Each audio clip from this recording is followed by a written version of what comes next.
मोदी जी की गारंटी है करके जब उन्होंने कहा तो आप सभी ने तालियां बजाए, बेंच को बजा बजा कर अपने हाथ दुखा दिए। क्या मोदी जी की गारंटी यहाँ के इस देश के सब कुछ का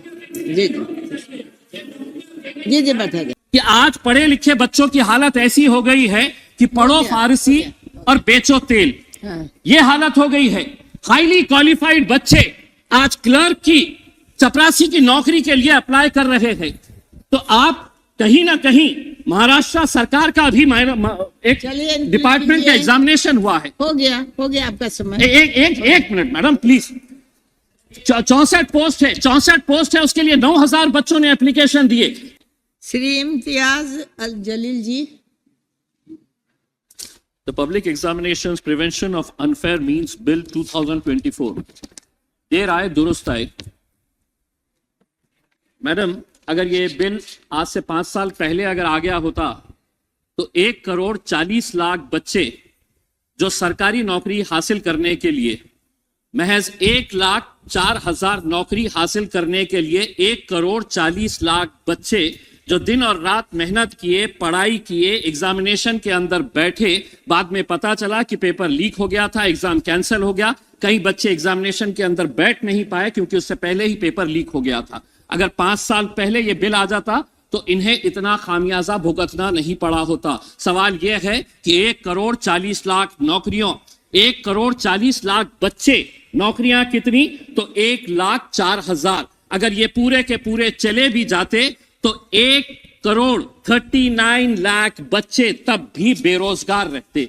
आपने इस बिल के जरिए जो सेंट्रल गवर्नमेंट के जो एजेंसीज है, जैसे ऑर्गेनाइजेशंस है, इंस्टीट्यूशंस है, यूपीएससी है, staff selection commission, railway recruitment board, ऐसी जितनी भी सेंट्रल गवर्नमेंट की है, उसको इस बिल के दायरे के अंदर लेकर आए हैं। हमारी ये मांग है कि जो राज्य सरकार के जो प्रमुख एग्जामिनेशंस होते हैं उनको भी इस बिल के दायरे के अंदर इसलिए लाना जरूरी हो गया है कि कई राज्य सरकार के नेताओं और कई राज्य सरकार द्वारा ही पेपर लीक के मामले सामने आए हैं। इसीलिए इसको इस बिल के अंदर उन्हें भी लाना जरूरी है। ये जो बिल आया गया है इसमें हम मंत्री जी से ये पूछना चाहेंगे कि थेफ्ट, एक्सटॉर्शन, रॉबरी और डिस्ट्रक्शन ऑफ क्वेश्चन पेपर्स, इसके लिए सजा का क्या प्रावधान? तो बताया गया है नो स्पेसिफिक प्रोविजन। दूसरा यह है कि डिबारमेंट फ्रॉम एग्जामिनेशंस, इसके लिए क्या प्रावधान है सजा का? तो नो स्पेसिफिक प्रोविजंस।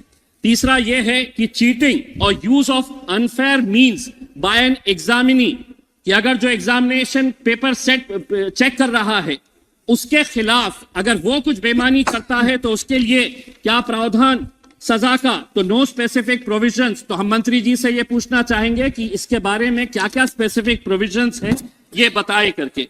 मंत्री जी ने जब अपना ये बिल पेश कर रहे थे तो स्वाभाविक है आपके विरोधी राज्य जो है उन्हीं के बारे में आप जिक्र करेंगे। आपने राजस्थान का जिक्र कर लिया, पश्चिम बंगाल का जिक्र कर लिया, लेकिन क्या बेईमानी आपके राज्यों के अंदर जो हो रही है उसका जिक्र नहीं करेंगे आप? मैं महाराष्ट्र से आता हूं, मैं महाराष्ट्र के अंदर कितनी बेईमानियां हुई है। टीईटी का एग्जामिनेशन, क्या होता है टीईटी का एग्जामिनेशन?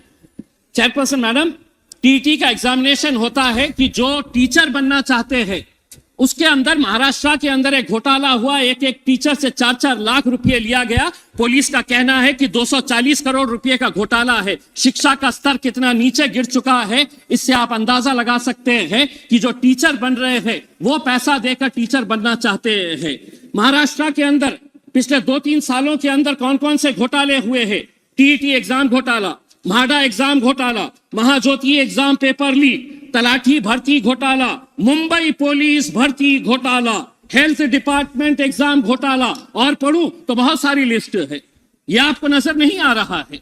मेरा तो ये कहना है कि जहां जहां पर भी ये घोटाले हुए हैं उनके खिलाफ सख्त कार्रवाई होनी चाहिए। और दूसरा ये है मंत्री जी, जो बच्चे एग्जाम के अंदर बैठ रहे हैं, एक एक ग्रामीण इलाके का, रूरल एरिया का बच्चा 6-6 एग्जाम के अंदर बैठता है, केंद्र सरकार के, राज्य सरकार के, उससे आप पैसा लेते हैं, एग्जामिनेशन फीस, एप्लीकेशन की फीस लेते हैं। क्यों इन्हें माफ नहीं किया जा रहा है? एक तो आप नौकरियां नहीं दे रहे हैं और जो बच्चे 6-6 एग्जाम के अंदर बैठ रहे हैं उनसे है तो पैसा। अध्यक्ष महोदय, ये पूरा देश के नौजवान बच्चे आज सदन की तरफ नजर लगाए हुए थे। अभी तेलंगाना के अंदर ग्रुप 1 प्रिलिमिनरी एग्जामिनेशन 1 जुलाई के अंदर घोटाला हुआ, कैंसिल कर दिए, 3 महीने के बाद फिर होने वाला था, फिर घोटाला सामने हुआ, कैंसिल कर दिए, फिर बाद में कहा गया कि नहीं अब एग्जामिनेशन ले नहीं सकते क्योंकि इलेक्शन आ गया। मेरा यह कहना है कि बच्चों के ऊपर क्या साइकोलॉजिकल असर पड़ता होगा कि इतनी मेहनत करने के बाद भी आज अगर वो एग्जाम नहीं दे पा रहे हैं। मंत्री जी यहां से उठकर चले गए हैं, उन्हें उर्दू अच्छी तरह से आती है। मैं उनसे ये पूछना चाहूंगा कि आज पढ़े लिखे बच्चों की हालत ऐसी हो गई है कि पढ़ो फारसी और बेचो तेल, ये हालत हो गई है। हाईली क्वालिफाइड बच्चे आज क्लर्क की, चपरासी की नौकरी के लिए अप्लाई कर रहे हैं। तो आप कहीं ना कहीं महाराष्ट्र सरकार का भी एक डिपार्टमेंट का एग्जामिनेशन हुआ है। हो गया आपका समय। एक मिनट मैडम प्लीज।